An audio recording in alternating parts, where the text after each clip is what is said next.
For today's video, what I'd like to talk about is this idea of prime factorization. Before I can begin, I need to understand what the word prime really means.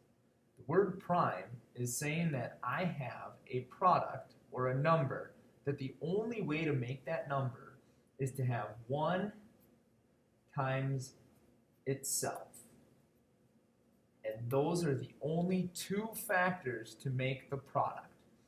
So here, for example, the number 3 is a prime number because the only way to make 3 is 1 times 3 is 3.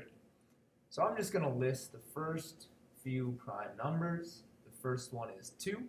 2 is the only even prime number. 3, 5, 7, 11, 13, 17, and 19. I'm just going to leave them at there. And you'll notice all of the other ones have to be odd because any even number you can always divide by 2. So as we go through, all other numbers other than 1 we call a composite number. 1 is a special number.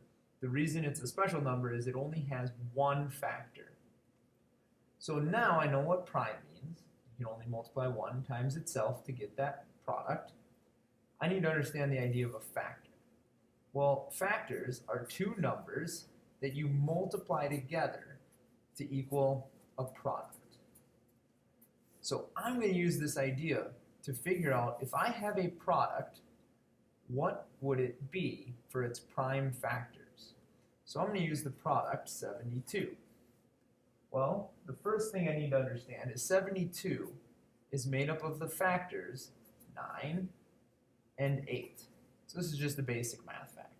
9 times 8 gives me 72, but neither of these are prime. So what happens is I have to understand how can I make 9 using two smaller factors to make the product 9? Well, 9 is equivalent to 3 times 3, which you'll note both 3 and 3 are prime numbers. The number 8 can be broken down into the factors 2 times 4. Knowing that 2 is prime, I can circle it. 4, however, is still composite, and I can break that down into two smaller factors such as 2 times 2. This gives us our answer because I can no longer break down any of these factors. So this leaves me to understand that the number 72 can be written as 2 times 2 times 2 times 3 times 3, which this is called expanded form when we're working with exponents. However, I should be able to see that that 2 times 2 times 2 is really 2 to the third power, and 3 times 3 is 3 to the second power, and this would be my answer in exponential form. So the prime factorization of 72 is really 2 to the third power times 3 to the second power.